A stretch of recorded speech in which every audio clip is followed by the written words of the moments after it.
Thank you for joining us. I'm Mary Yanez, Director of the Senior Adult Program at the El Paso Community College.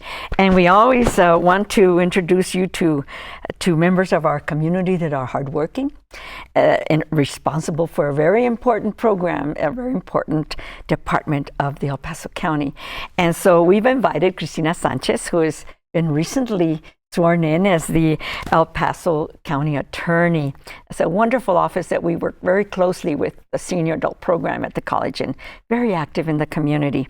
So Christina, thank you for being with us. I don't know if this is your first time. It is my first time. All Thank right. you for having me. Well, wonderful, because we want to make sure you're a success and that your staff is a success. We want to get to meet you. Thank you.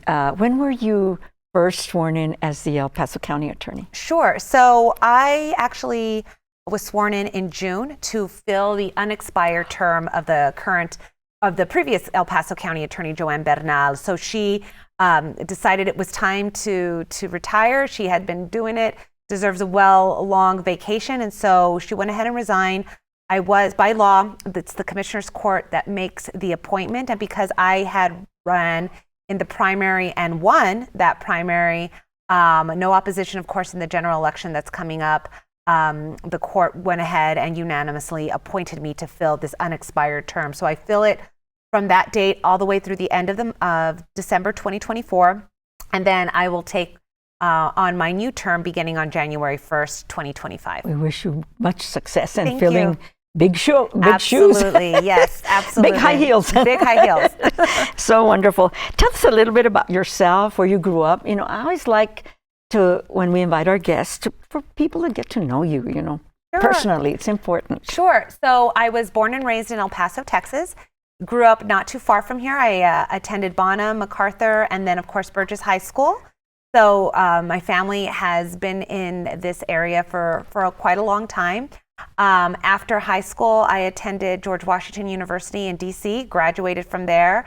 And then thereafter, I actually moved to Los Angeles, California, and worked for a nonprofit doing grant writing for the organization. It was the National Association of Latino Elected and Appointed Officials.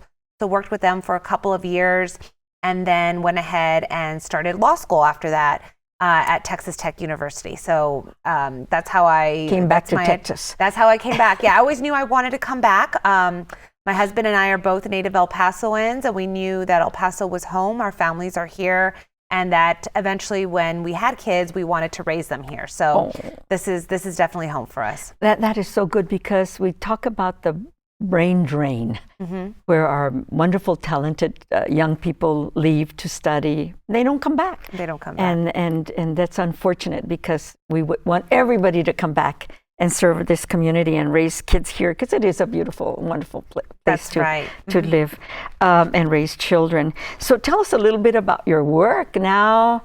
4 months into your work, but you worked at the county attorney's office before, right? I did. So I have been with the county attorney's office for 16 years. Did everything from working in our general counsel unit to working as a juvenile prosecutor, and then working in our civil litigation unit as well. So I definitely had that breadth of experience and knowledge about how the office worked, being involved in a lot of some of the high profile matters. But it was really a matter of getting, start quickly, start fast, and learning, a lot of the other areas of the office work very well. And I am so grateful for the colleagues that I have working in the county attorney's office. But we do a lot of important work, and I'm glad that I've had the opportunity to be here and speak. So just so that the public knows that there's two offices that often get confused. Yeah. And one of them is the district attorney's office. The district attorney's office right now handles criminal felony cases, criminal misdemeanor cases for El Paso County, Culberson County, and Hudspeth County. County attorney's office is different, and we have a wide range of practice areas that we do handle. So we do everything from serving our elected officials. We provide them legal advice and counsel. So those are your county elected officials. So you're talking your constables, you're talking your county commissioners, your county judge, you're talking your county department heads. Those are the individuals that run your ITD department, public works department, purchasing. We provide all that legal counsel advice. Currently, we also provide legal counsel advice to our county, El Paso County Sheriff's Office as well. So any issue that comes across, is this legal? Can we do this? Can we look at this? We provide counsel to our economic development department. So that means that we are looking and reviewing and handling multi-million-dollar contracts that come our way. When the federal government gives money to the county, you have to spend that money according to federal regulations and standards. We review all of that. We advise and provide advice and counsel to our departments to ensure that that money is being spent as it should be spent, that there are terms with whatever contract that we have with any organizations who may be recipients of that funding to ensure that those monies are protected. So handle a lot of those activities. During COVID, we handled all of the judge's orders and provided legal advice and counsel as to what were the parameters that the county commissioners, the county judge have in regards to responding to the crisis at that time. I know it's been some time now, but that was a huge crisis that the city entered into, and it was your elected officials, your county, city officials that were handling that, and it was your county attorney's office that was providing that legal counsel and advice. In addition to that, we also are prosecutors, so that means that we do handle certain criminal cases. So as I mentioned earlier, we do have jurisdiction to handle juvenile criminal matters. So anytime an individual, a child that's arrested between the ages of 10 to 16, we review the case, we make a determination as to whether or not we'll proceed with charges. We make determinations whether or not we're going to certify a particular case for that individual to be tried as an adult because of the severity of the case. So those are pretty serious matters. We understand the implications for young people that are involved in that. And as I mentioned earlier, we also do civil litigation defense. So anytime the county is sued, we represent the county in those civil cases, meaning we are ensuring that we try to protect taxpayer dollars in that as well. We also provide legal counsel and handle the cases on behalf of the state for our child protective services cases, adult protective services cases, and we also provide services to our victims who are seeking a protective order for domestic disputes as well. That's a great mission. Yeah, it's a lot of work. Yes, it's a lot. It's very expanded, and and there's so much variety, and so you have the elder unit and the criminal and so much to think about. You have a great team. Yes, we see them all the time at health fairs and events and conferences. The Adult Protective Services has that conference, that wonderful conference that I love, Crimes Against the Elderly. Yes. And so your team is always involved in the board, and I serve on the board with them. Great. So I know Laura Christopherson. Yes, wonderful. And Christina Santos and of course Lucy Aguilar. Yes. So you have, how many people are in your office? We have 47 lawyers and over 60 staff members, and also that, including in the staff members, we also have certified peace officers, investigators. So I deputize investigators, I deputize the lawyers in my office, meaning that they are working under my jurisdiction, under my authority to be able to do the work that they do, and it's been wonderful. They really are amazing. I'm so fortunate to have colleagues in the county attorney's office who really are passionate about the work that they do. Yes. I've always said that the county attorney's office is the community's office. And so one of those charges has been to ensure that we're out there at fairs, at neighborhood association meetings, at events that we are invited to, not invited to, we invite ourselves, so that the public can know of the work that we do, because we are able to provide information and make sure that the people out in El Paso understand that there are services available if they need it. We are there. We work for the El Paso community. And talking about elders, how can we protect ourselves? What do you all recommend for us to protect ourselves? There's so much cyber fraud, and they're getting they steal money, millions of dollars from elders. Yes. What do you all recommend, and what do you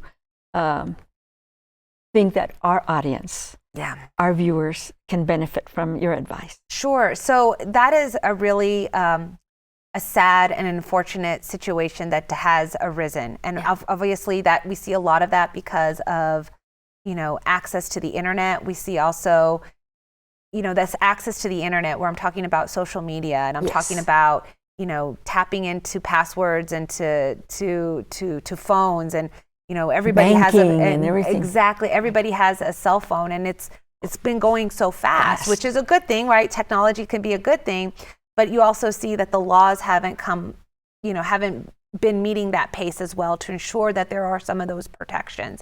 We've also been seeing that there's not perhaps as much security as there should be. So you have individuals that are being called, elderly individuals that are being called to say, we need money for this, we need money for that. And, anybody can be susceptible to that. I think not just necessarily elderly people, but other folks that are out there. And so what I would say is, families, not only just elderly people, but families, if you have a mother, if you have a grandmother, if you have caretakers, if you're a young person as well, we all should have some ownership and discussion every day at the kitchen table as to what does this mean? What are you hearing? Mom, grandma, don't get on the phone. Grandpa, don't get on the phone. Be aware of this. What are the signals? What are the signals? The scams? Scams, fraud. If they're asking for your personal information, bank information, your social security, your any personal information, none of that information, any legitimate organization would never ask for that information over the phone. Yes. And it's always okay to stop that conversation if you're unsure, and have somebody check into that for you. Or hang up the phone. You don't have to respond to anybody. Again, those legitimate organizations are not going to be asking for that personal information over the phone, especially. But we have to be careful. I think as a community, and this is one of the charges that I would like to have, is we need to continue to be out there. That's why it's so important multiple times of the week that we're out there at fairs, at events, to make sure that people understand that they need to protect themselves, and they should be able to protect themselves. We can invite your staff over here any old day. Absolutely. We can take one topic at a time and delve right into it, So we certainly keep the door open here on Mature Living for you all. Good. So we've never invited the district attorney's office, but I don't think we have to. I think you're the community. You are the attorneys for the community. Very good. So all I have to ask is where your office is located. Sure.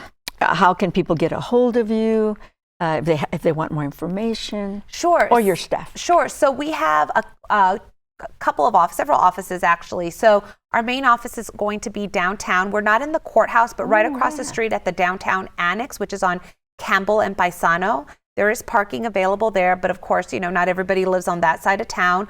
We are opening soon because it was shut down pre-pandemic, but we're reopening our office at the Isleta Annex. And so that is way over there off of Socorro Road, but it is accessible to individuals that live out in the county, Clint, San Elizario, Socorro, maybe the east side of El Paso.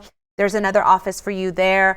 And always can call our number. We always are receptive to individuals to call us. Look us up. We're the El Paso County Attorney's Office. Just Google us, look us up, and you will have access to the information. We have various phone numbers, but you should always just be able to access us through the internet, El Paso County Attorney's Office, and we will assist you, direct you. If we can't, we will always certainly try to redirect you to an organization that can, for sure. I'm glad that I get to talk to you personally and get to know you personally, and wish you the best, in your charge that you have. You've got big.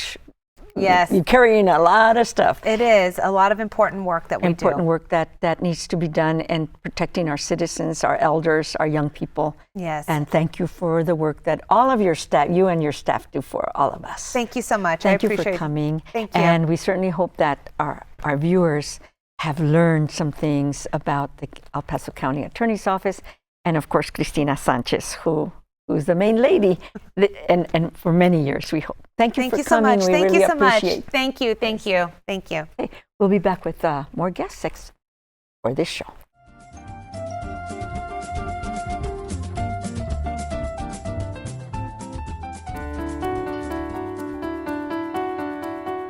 Hi, my name is Yvette Lugo. I'm the director for the Area Agency on Aging. Our mission is to try to help older adults stay as independent and in the communities for as long as possible, as well as helping to support family caregivers in their role as caring for their aging loved ones. Our agency offers a variety of services and supports that can help in a variety of situations, everything from basic information and referral to help in the home.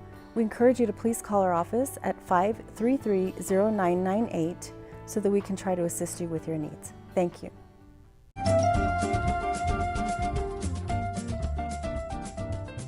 Well, thank you for staying with us here on Mature Living. I'm Mary Yanez, Director of the Senior Adult Program, and I want to introduce you to one of our faculty members that teaches English as a second language. He also teaches technology, which are kind of different divisions, disciplines, but he's very effective. And so his name is, of course, Henry Velasquez. Thank you for being with us, Henry. Great. Good to see you again. I'm glad we to keep be you here. busy, don't we, with your classes? Oh, you're not kidding. You're not kidding at all. You've been teaching with the Senior Adult Program now several years. Right. Just to start, tell me a little bit about what you teach and that. Well, actually, I came on board with the adult senior program. In fact, it was 2 years ago. Yeah. But prior to that, I had worked for EPCC, also teaching ESL courses once upon a time. But not only am I teaching ESL, but also I had also teaching technology to seniors. And so Yes. both of them are challenging, and each individual, they're separate discipline, but the approach is the same. I want my students to feel confident. I want my students to feel free to express themselves, and especially when, many people, especially seniors, have been here for quite a while, and they feel that they're not learning, that they're not going to learn. They can't learn anything Right. new. Yeah. And so I need to set the tone to say, yes, we're seniors, but it doesn't mean we stop learning. Exactly. I I learn something every day. Definitely. And I tell them, I want to know where it's written, where it says you reach a certain age and you stop learning. Yeah. Or teaching, because Yeah. it Look goes at you. hand to hand. And when I'm talking about teaching, it's not just in front of a class, teaching those people around you, your experiences and so forth. Yeah. So once we set the tone that they're confident on that, then we can proceed. And I tell you, I enjoy my students so much. I have the greatest time. Right now, I'm teaching an ESL class on Fridays from 10 to 12, and Silvia Carrion is the center.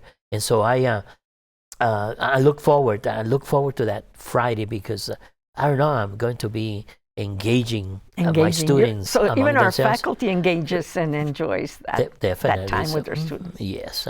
So, but Okay. no, it's been great. The senior mind, that at this point in our, as seniors, our mind is full of experiences and challenges that we have faced along the way. And so they're stored in our mind, and so to just let them kind of fizzle away or just disappear, no, that would be a tragedy, because each one of us, each senior, we have a story to tell, and that story is made up of a wealth of experiences, through the years. Like, for instance, in my class right now, I have students that they barely, finish, elementary school. I have a doctor, I have a dentist, I have nurses, I have engineers, I have retired teachers, from Mexico. And so here again, we have all these experiences. They all have a story. And many of them, the story is how they managed to make it here to the United States. And I think that's the greatest story of all. It is important to keep our mind healthy and active. How can we keep our mind healthy and active? Well, like, for instance, taking a class, learning a new language. And it doesn't have to be a language per se, like Spanish or, English or whatever. It could be a technology and a language in technology also. So it's getting engaged, stepping outside of your comfort zone, because as seniors we tend to kind of get into our little comfort zone. We have the television in front of us, and that sometimes becomes the only way that we can communicate but there's so many opportunities, and especially all around the senior centers, the community centers that provide a wealth of opportunities, art and Activities. music and all these venues are there to help us to stimulate So our is brain. is the brain a muscle Oh, where definitely. we have to exercise it? You know what, I compare that to, I tell my students, yeah, and the more you use it, the better you get at it. But the main thing is to keep your Yes. mind active, and not only in the visual sense, but also in the tactical sense. Because I tell my students, that each one of us learn in different manners. Oh, yes. Some are visual Yes. learners, others are tactile learners, others are auditory learners. And so whatever your mode of learning, apply it to your life. Put it into practice. Yes. So that's So important. good. What did you do? Because I know you teach, you're active. You live in Socorro area, in the Right, Socorro area. And what do your sons tell you, Dad? I love when you say, Dad. Yeah, both of them. God blessed me with two sons. One is a chemical engineer in Houston, and the other one he's a rocket engineer and also a lawyer, and he's also works with different entrepreneurship agencies, and he's got his own agency, and each one of them, especially now that I'm by myself, my wife passed on almost 4 years ago. Each one of them kind of tries to help me in different areas. But my youngest, he's so keen in helping me in the emotional sense. He says, "Dad, I don't want you to stay home and just wither away with memories and stuff. Go out there, make friends, work if you want to, but do something. I don't want you to stay home." Yeah. And I said, and now he calls me. They call me up. I said, "Where are you?" "Well, I'm over here. In fact, well, we don't get to. Well, call us whenever you have time." I was, okay, then better. Isn't that great? Yeah, it's You don't have to beautiful. take care of me anymore, Yeah, or not guide to, me or encourage me. I'll do it by I'm saying, off to I'm the off, races. I'm yes, off. yeah. So- You're enjoying your life, thank God, and that there's life after you lose a wonderful wife that Yeah. was Oh, you married yes. for many years. Oh, yes. It hurts, Oh, definitely. and you miss them, but definitely But you're here for a reason. yeah, and then I tell my students, you know what? To me, you're not just my students, but you're my medicine. You're my therapy. Oh, And my then, goodness. So so You help each other. you better be good, because I don't want to take bad medicine. I'll tell you. So Have you learned a new language or anything like that? Anything new in your life?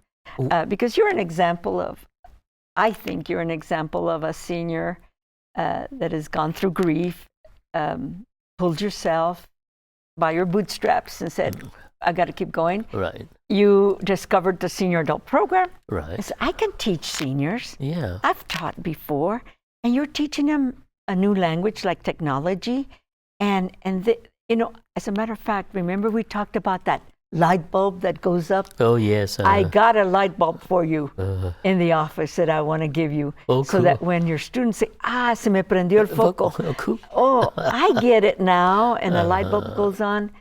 We're gonna make sure that we turn on that Oh, light bulb. that's right, That's gonna be a definitely. great prop for you Oh, in your yeah, classes. great. But what do you think about learning technology, even at your age, and keeping up to teach others? Even though technology is evolving, you could say on a daily basis, especially now with all these things that are coming up, but that shouldn't stop us, from learning. Of course, we're not going to become super experts on that. We'll leave that to the younger generation, and even then, they can't keep up. But to allow ourselves, listen, I got this phone, and I'm going to learn as much as I can.